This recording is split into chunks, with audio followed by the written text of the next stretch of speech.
Yo, so what I'm making here, this video, is pretty much just about like a blender, like just like get up and running, you know, not like too crazy detail, like super long course. I know this video may be a little bit lengthy, but it's just something where I'm like, hey, if you need to open up a program, move some tools around, spawn some cubes, have some circles, just put in some things and move it around, render it, and start to get familiar with some of it. This is going to be the video for you. There's a lot of little detail stuff that you can dive into afterwards, but I think this is for the folks that are just like on the fence. So nonetheless, let's just get right on into it. Yo, so here we are in the Blender like head start. Let's just get you started. So in terms of coming into the tool, you know, there's a few control things that you can learn. One thing that I like to really recommend is always looking at that bottom left hand corner. You'll see there's like contextual controls. You can see my middle mouse button rotates the view. Left click is for kind of like, right click is like object contextual stuff, and then selecting is left click. When you're in here, you're probably just like, what the fuck is going on? I think a default cube probably would have spawned for you, but I'm just gonna go ahead and show everyone how you're gonna bring in an object. So first things first, you press Shift A. Shift A is gonna be like your bread and butter. Do not like forget this key combination. You probably won't forget it because you're gonna be using it so much. Shift A is a godsend.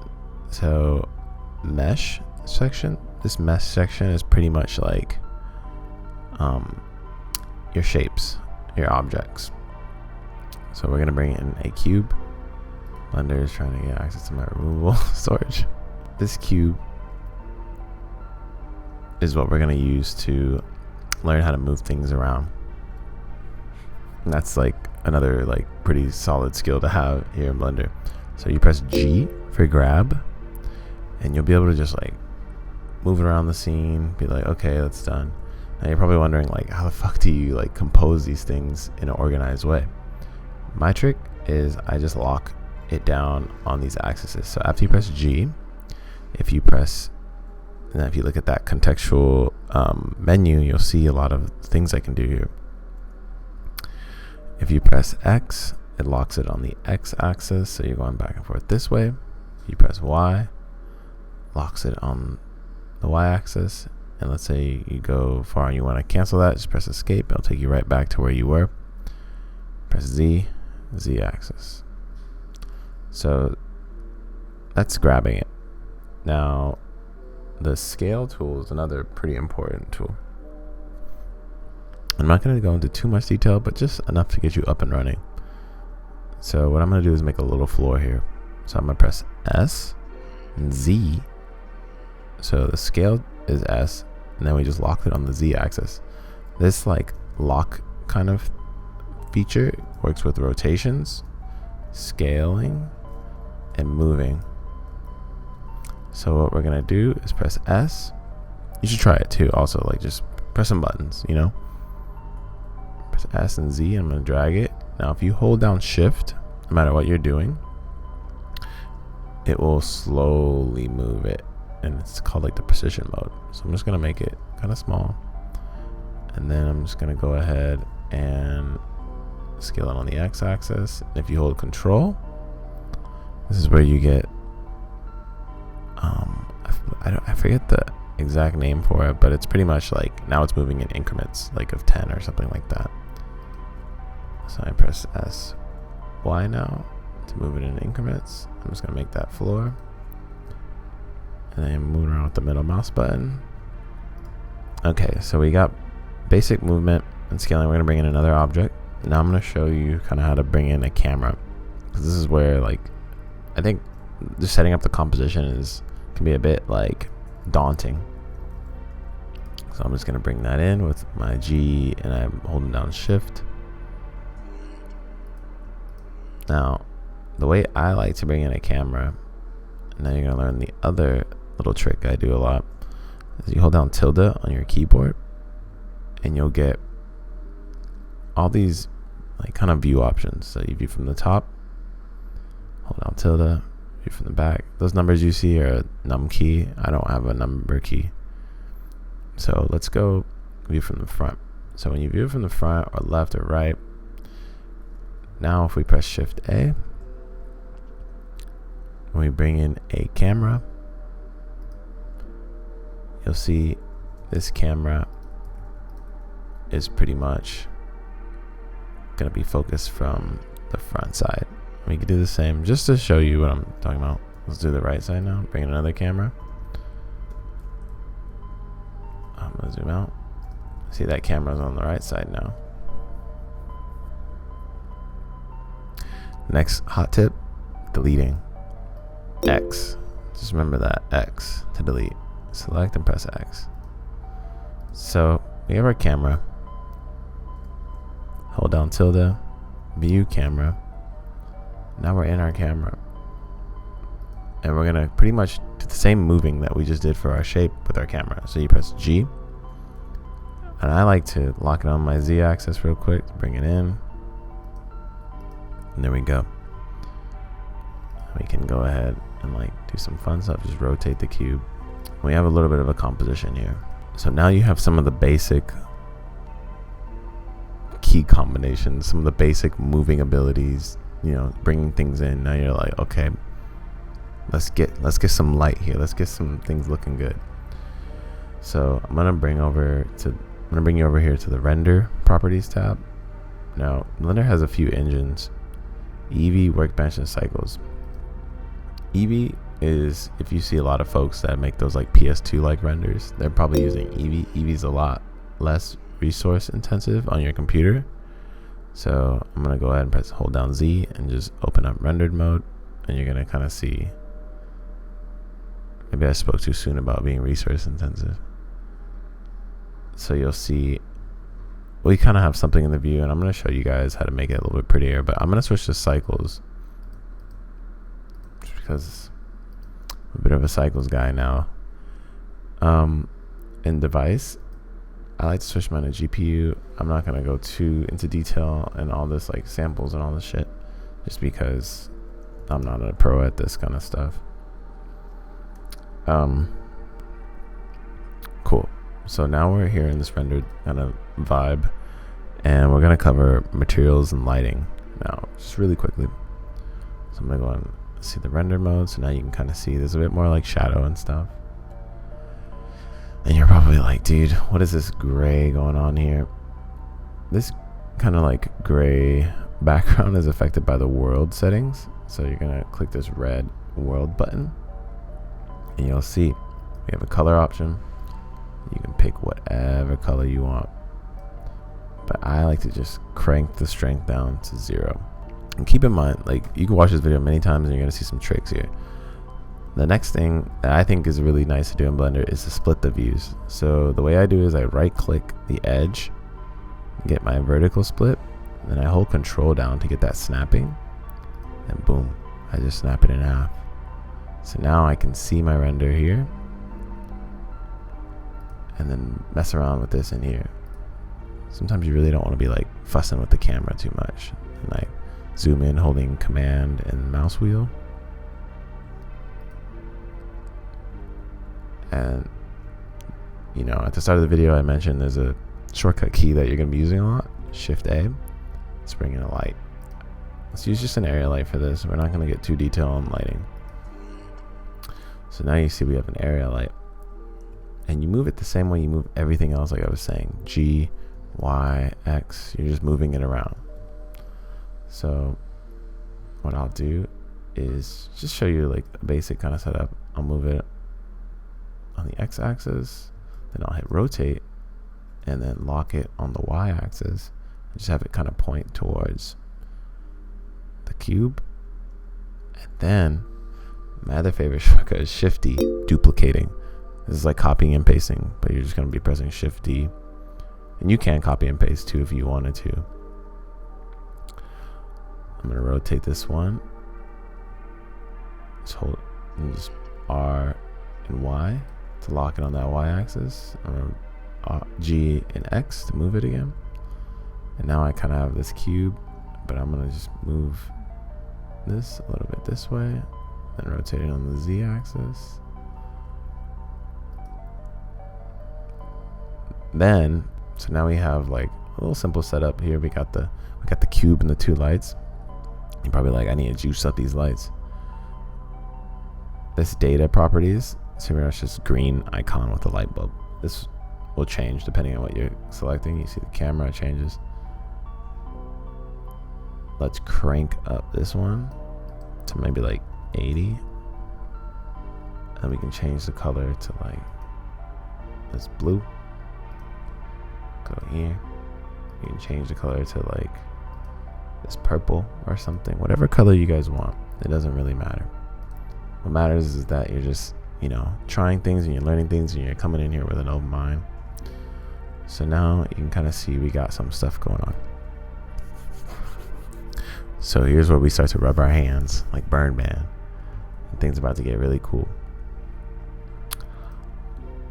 So I mentioned materials. What I'll do next is I'll go ahead and split the view again by right clicking the divider, and I'll do a horizontal split. Now on this top left hand corner, this is like the editor type, and you'll see there's tons of stuff. Don't get overwhelmed. We're gonna go into the shader editor. Kind of like we're changing the shade of the object in a sense, I think. Now once you're in here,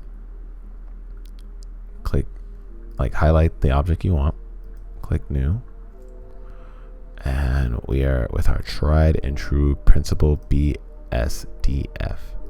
This is gonna be your bread and butter for now. You have a few values here that you can play with. I'm truthfully only gonna explain 2. The rest is for another time. I'm gonna bring up the metallic on my cube, pretty much make it like full metal, bring down the roughness, and you'll start to see here, look at that, it's reflecting. That's how some people make those like really cool metallic like things. So now we have a bit of some material, and I'm gonna go ahead and just bring that over, and you'll see now these 2 objects have the same material. So if I change the color, they both change. Isn't that kind of cool? And you can see how the colors are playing with each other with the light and that. So I'm gonna go ahead and bump up the roughness just a little, just a tad bit. The more reflections you have and stuff, the heavier the kind of scene gets. So that covers lights and materials. I want to show you HDRIs. So HDRIs are pretty much like a nice like cheat code to get some like really cool lights. So I'm gonna delete these lights. And remember how we were in the world setting? What we're gonna do is you click this yellow button, environment texture. It's gonna turn bright pink. I'm gonna link you a website called Polyhaven. And there's these things called HDRIs. Pretty much it's just like this 360 cube that will light your scene with very like natural lighting and stuff like that. So I'm gonna crank mine open real quick. I have some saved. And look at that. What's this? Now we got our HDRI. Look how beautiful this shit looks. And we did like nothing together. All we did was add in an HDRI. Cool. So I'm gonna let you kind of just explore like the variety of HDRIs. And now the next thing I'm gonna do is play around with animation. So I'm just gonna go ahead and join this so I can see again. And Blender by default will have this timeline view. Let's say we want to animate this square rotating, right? Full loop. What I'll do is on the first frame, this is if you're like from After Effects or any other like video editing program, we're keyframing now. I'm gonna go ahead and insert a single keyframe on the Z axis here. And if this is hidden for you, you just press N and you'll see the transform tab. Make sure it's selected on item. I have a whole bunch of like plugins, so don't worry too much on that. And then what I like to do, let's not worry about it being a full loop. I'm just going to drag my keyframe by pressing G. It's going to start on 30 and then it's going to end 60. Then you could do cool stuff like just typing in plus 360. And what they'll do is just rotate the whole cube. So you'll see the animation here. It spins and rotates. Now you have a little animation. And then you could do like really cool things like animating like things like like the location of an object. So another keyframe here, move it this way, and you can like start to like stack up on these animations. So now it's gonna move this way, rotate, move this way, and then you can do something like, let's just copy our first keyframe and bring it back that way. So now it's gonna kind of go like this way, spin, go back. But pretty much what you're seeing here is just like a really simple animation. And that's that. I'm gonna go ahead and just bring it back to the center at the end of the animation. And you'll see I have a few keyframes. I just like click some buttons, and that's pretty much kind of how you can do it. Like play with the rotation, play with all that stuff. If you delete this, like the cube is not floating. And I think the last thing to kind of get you started, just so you kind of like have a feel for Blender, is exporting. So exporting. In the output tab, let's just make this now full screen because we only have one thing now.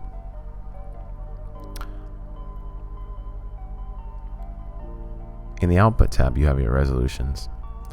So the default by Blender is going to be like the 16:9. If you're like me and you post a lot on Instagram, I'll just change it to like a square kind of aspect ratio. And I'm just going to go ahead and adjust this thing because, you know, we just learned how to move our camera. So let's just move it around. It probably is not going to look crazy incredible, but you know, things take time. The output settings. This is where you really control like what's going on. So I'm gonna first start you off with just like rendering an image. What I do is I'll render it out as like a PNG. I'm just gonna go ahead and make this one like 100 samples instead of 4,000. Okay. You click image in your new window that you have here, save as, and then there's your image. It's pretty much that. Now for video is where things get a little bit more like, okay, what's your method of choice? I'm gonna just change it to, I think we're all making short form content nowadays, so 1080 by 1920. So now we got, if you only want to see what's going on, you just click this render region, crop that bad boy. Now it looks like it's just gonna be coming out of the frame. That's okay. Okay, so there's two ways to do this. Actually, there's like a lot of ways, but there's two ways I go about it. I personally don't mind rendering out a PNG sequence because I go into After Effects afterwards and just like comp it all together. Export. So you can do the PNG sequence. If you don't mind just like rendering out 250 frames, you can click render animation. If you have a way to compose an image sequence, go for it. One of the ways I used to go about stuff on Blender when I first started, I just wanted an MP4 at the start. So I would do FFmpeg video. You gotta go into encoding. Container I would turn into, I think it was an MPEG 4, and then I would leave the codec the same, H.264, output quality, high quality, and then I would just click render animation, and you kind of just like sit back and wait for it to be done and cross your fingers, because if it crashes while you're rendering it out as a video, as an FFmpeg video, you lost it. This PNG sequence, you can kick off from where the crash happened, which is one of the reasons why I started doing that. But that's pretty much it. So you pretty much just recorded. Sorry. So you pretty much did it. I think that covers the basics of like bringing objects in, grabbing them, moving them around, rotating them, animating them, adding like small materials like some metallic kind of vibe. And just, I think one of the things I would tell you is to truthfully just like play with these things. Like, oh, you see something that someone made on the internet, it's like, oh, I want to make a metallic structure just like it. Let me try it out. And don't be like too afraid to hop into the program. I think you start to become more familiar with these things as you just like mess with it more, and you start to do a lot of these other tutorials on the web, and you start to see everyone's like practice, because everyone's techniques are going to be a little bit different here and there. And try not to get too like stuck on the right and wrong way of doing things here in Blender. What matters is that you're just kind of showing up and messing with it. But that's pretty much it. I think